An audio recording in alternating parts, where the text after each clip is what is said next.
नमस्कार बच्चों, मैं श्रीमती एम सुजाता नायडू, व्याख्याता हिंदी, शासकीय हाई स्कूल कोसमी, विकासखंड बकावंड। मैं पढ़े तो और द्वार कार्यक्रम के अंतर्गत आज आप लोगों को हिंदी व्याकरण के अंतर्गत रस भाग को लेकर आई हूँ और मैं आप लोगों को रस के प्रकार और रस की परिभाषा पढ़ाने वाली हूँ।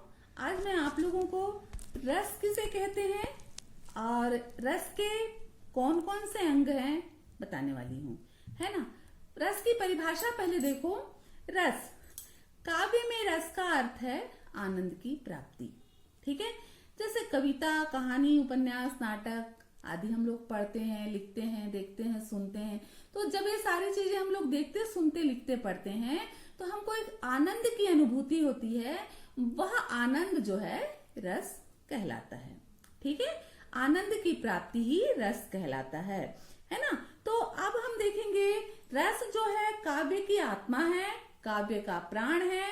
रस की अनुभूति के समय मन आनंद से परिपूर्ण हो जाता है। ठीक है, जब हम रसास्वादन करते हैं तो हमको एक आनंद की अनुभूति होती है ना।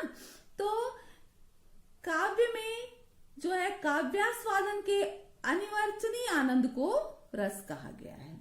ठीक है, रस काव्य की आत्मा है ना। अब जो है हम देखेंगे रस के अंग। रस के 4 अंग माने गए हैं। पहला है स्थायी भाव, दूसरा संचारी भाव, तीसरा अनुभाव और चौथा विभाव। तो हम सबसे पहले देखेंगे संचारी भाव, स्थायी भाव क्या होते हैं। ठीक है, स्थायी भाव, स्थायी भाव मतलब जो स्थायी रूप से हृदय में विद्यमान रहते हैं। ठीक है, विद्यमान मतलब स्थायी रूप से रह जाते हैं। जो भाव हमारे दिलों में, हमारे हृदय में जो भाव स्थायी रूप से रहता है तो वह भाव जो है स्थायी भाव कहलाता है। और यह भाव जो है चिरकाल तक यानी लंबे समय तक चित्त में स्थिर रहते हैं। बहुत लंबे समय तक हमारे हृदय में जो भाव स्थिर होते रह जाते हैं उन्हें स्थायी भाव कहते हैं। इन भावों को छिपाया नहीं जा सकता है और इनके स्वरूप में कोई परिवर्तन भी नहीं होता है। देखो 10 रस हैं तो 10 रसों के 10 स्थायी भाव भी माने गए हैं। ठीक है, अब मैं आप लोगों को बताती हूँ रसों के प्रकार और उन रसों के स्थायी भाव। तो सबसे पहले मैं बताती हूँ श्रृंगार रस। ठीक है, श्रृंगार रस है। श्रृंगार रस का स्थायी भाव होगा रति या प्रेम। हास्य रस, हंसी। तीसरा है रौद्र रस, क्रोध। चौथा भयानक रस, भय। वीर रस, उत्साह। अद्भुत रस, आश्चर्य। करुण रस, करुणा या शोक। विभत्स रस, घृणा। शांत रस, वैराग्य। वात्सल्य रस, स्नेह। ये 10 रस हैं और 10 के स्थायी भाव मैंने आप लोगों को बताया है। ठीक है, तो मैं इन रसों के बारे में, ये जो 10 रस हैं, इन 10 रसों के बारे में आगे मैं और मतलब विस्तार पूर्वक आप लोगों को बताऊंगी। तो उसके पहले मैं बताती हूँ आपको रस के दूसरे अंग के बारे में। रस का दूसरा अंग है संचारी भाव। ठीक है, संचारी भाव किसको बोलते हैं? तो देखो, जैसे हम लोग कोई भयानक चीज देख लेते हैं तो हमको भय होता है, हम डर जाते हैं। कोई हास्य वाली चीज देखते हैं तो हमारी हंसी छूट जाती है। कोई दुख वाला, कोई ममतामयी चीज दिखती है हमको तो हमारे मन में एक करुणा जागृत होती है, एक वात्सल्य जागृत होता है।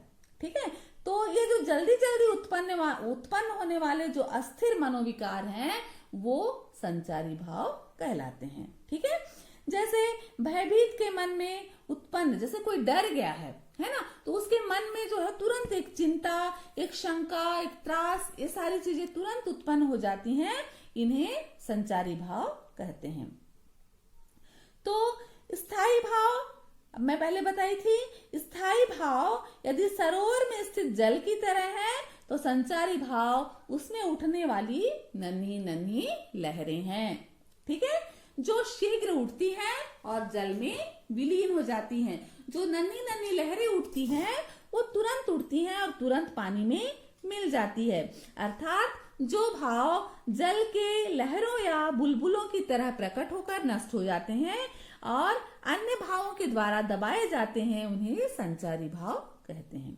ठीक है, ये भाव रस के उपयोगी अंग बनकर जल तरंग की तरह उनमें संचरण करते रहते हैं, इसलिए इन्हें संचारी भाव कहा जाता है। ठीक है, संचारी भाव इनकी संख्या जो है बहुत सारी है, असंख्य मानी गई है इनकी संख्या को, किंतु मुख्य रूप से इनकी संख्या को 33 माना गया है।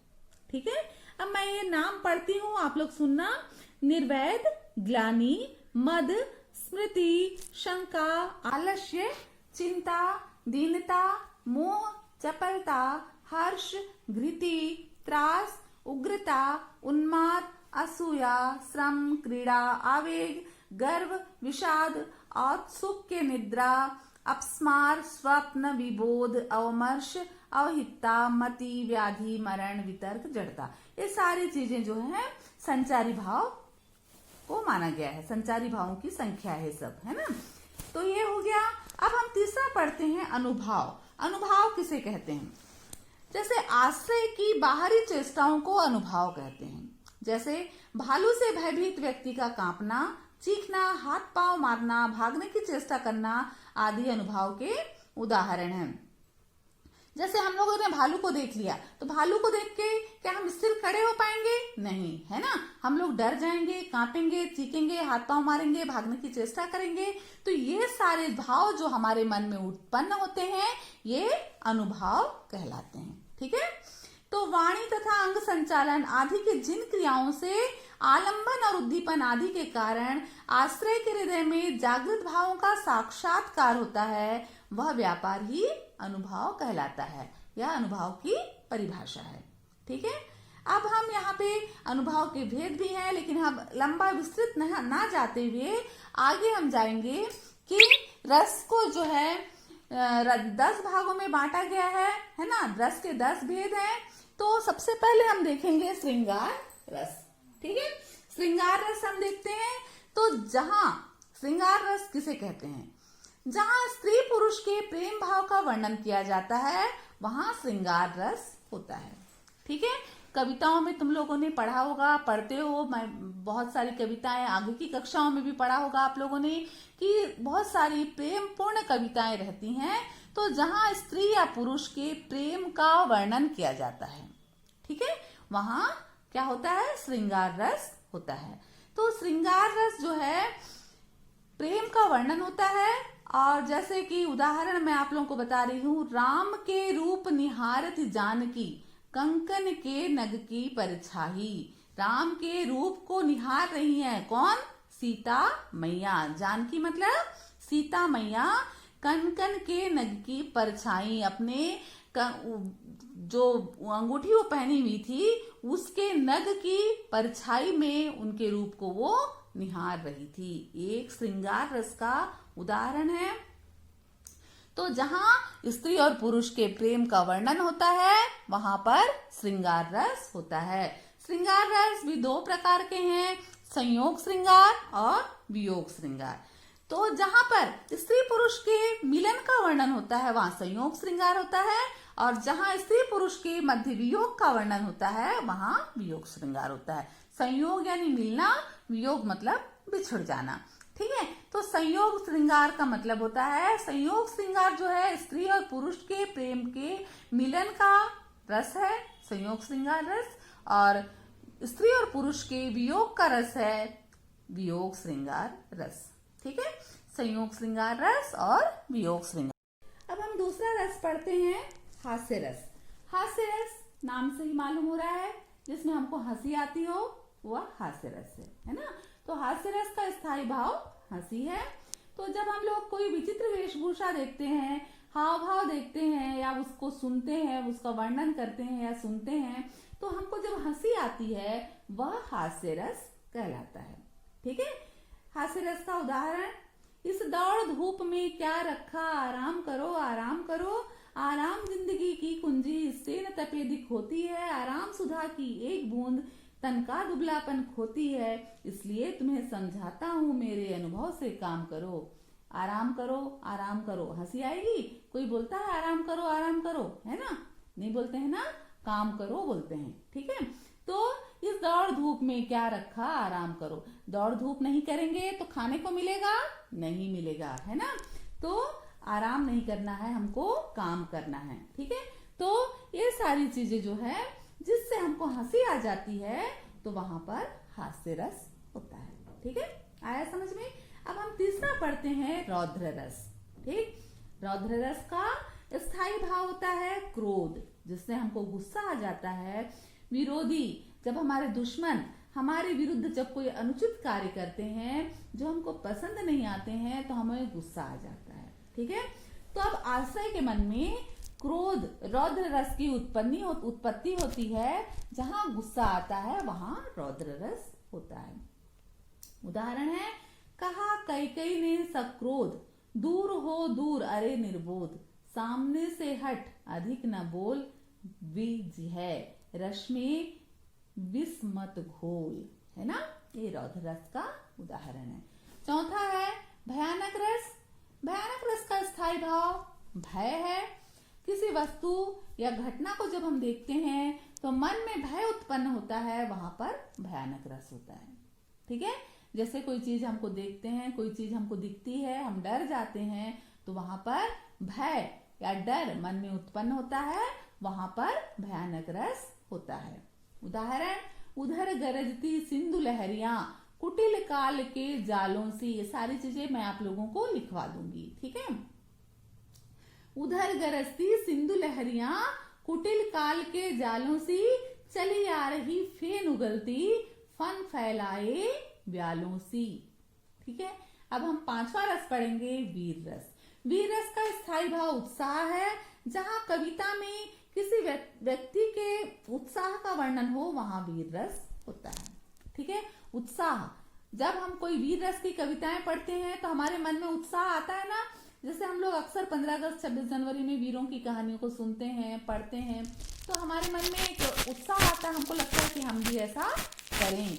बूंदेले हर बोलों के मुंह, हमने सुनी कहानी थी, खूब लड़ी मर्दानी वह तो झांसी वाली रानी थी। इस कविता को जब भी हम सुनते हैं तो हमारे मन में एक अलग ही उत्साह पैदा होता है। हमको ऐसा लगता है हम कहाँ पहुंच जाते हैं, महारानी लक्ष्मीबाई के समय में पहुंच जाते हैं और हमारे मन में भी वीर रस के भाव उत्पन्न हो जाते हैं। ठीक है, अब हम छठवां देखते हैं अद्भुत रस। स्थायी भाव आश्चर्य या विस्मय है। अद्भुत रस का स्थायी भाव होता है आश्चर्य। जब किसी आश्चर्यजनक वस्तु या घटना को देखकर व्यक्ति के मन में विस्मय जागृत होता है, वह अद्भुत रस कहलाता है। हम लोग किसी आश्चर्यजनक वस्तु को देखते हैं। ठीक है, जैसे यहाँ उदाहरण दिया है, बिनु पग चले सुने बिनु काना, कर बिनु कर्म करे विधि नाना, आनंद रहित सकल रस भोगी, बिन वाणी वक्ता बड़ा जोगी। है ना, तो आश्चर्य वाले भाव जहाँ पैदा होते हैं वहां पर अद्भुत रस होता है। जैसे कोई आश्चर्यजनक घटना हम लोग देखते हैं तो भी हमारे मन में एक भाव आता है, आश्चर्य का भाव चेहरे पे दिखता है, ये ऐसे क्यों हुआ, ये ऐसे कैसे हो गया वाले भाव जब हमारे मन में आ जाते हैं तो उसको हम लोग बोलते हैं यहाँ पर अद्भुत रस जाग गया है ना। फिर सातवां हम देखते हैं करुण रस। तो इसका करुण रस का स्थायी भाव है शोक। है ना, जहां मृत्यु तुल्य वियोग का वर्णन होता है वहां पर करुण रस होता है। जहां पर किसी से बिछुड़ना, किसी की मृत्यु होना, तो वहां पर करुणा का भाव उत्पन्न होता है, दुख का भाव उत्पन्न होता है, तो वहां पर करुण रस होता है। तो अभी तो मुकुट बंधा था माथ, हुए कल ही हल्दी के हाथ, हाय रुक गया यही संसार, बना सिंदूर अंगार। ये करुण रस का उदाहरण है। आठवां हम देखेंगे विभत्स रस। विभत्स रस का स्थायी भाव है घृणा। घृणा को उत्पन्न करने वाले दृश्यों का वर्णन होने पर विभत्स रस होता है। कोई चीज हम लोग देखते हैं जो हमको घृणित लगती है, अच्छी नहीं लगती है, जिसको देख के हमारे मन में एक घृणा का भाव उत्पन्न होता है, वहां पर विभत्स रस होते हैं। है ना, सिर पर बैठियो काग, आंख दो खात निकारत, खींचे जीबहि सियार, अति आनंद उर्धारत। ये इसका उदाहरण है। नवा है शांत रस। शांत रस का स्थायी भाव है निर्वैध या वैराग्य। जहां सांसारिक वस्तुओं से विरक्ति का वर्णन हो वहां शांत रस होता है। शांत समझते हो ना, एकदम शांत रहना। जैसे कुछ भी हो रहा है, लड़ाई झगड़ा मारपीट, फिर भी कोई कोई ऐसे होते हैं जो एकदम शांत रहते हैं, उनके ऊपर इन सारी चीजों का कोई असर नहीं होता है। तो सांसारिक वैराग्य की भावना इन लोगों में होती है, तो वहां पर शांत रस होता है। फिर 10वां, आज मैं बता रही हूँ, लास्ट रस है वात्सल्य रस। बच्चों की चेष्टाओं से माता पिता के हृदय में जिस भाव की उत्पत्ति होती है उसे वात्सल्य रस कहते हैं। छोटे छोटे बच्चे बाल क्रीड़ाएं करते हैं, बाल क्रियाएं करती हैं, उन क्रियाओं को देखकर, उनकी क्रीड़ाओं को देखकर बच्चे के माता पिता जो है आनंद से उत्साहित हो जाते हैं। तो वहां पर उनके चेहरे पे, उनके मनोभावों पर जो भाव जागृत होता है वह है वात्सल्य रस। ठीक है, तो इस प्रकार से आज मैंने आप लोगों को बहुत ही संक्षेप में 10 रसों के बारे में बताया, और इनको मैं और डिटेल में और अच्छे से अगले क्लास में आप लोगों को बताऊंगी। ठीक है, धन्यवाद।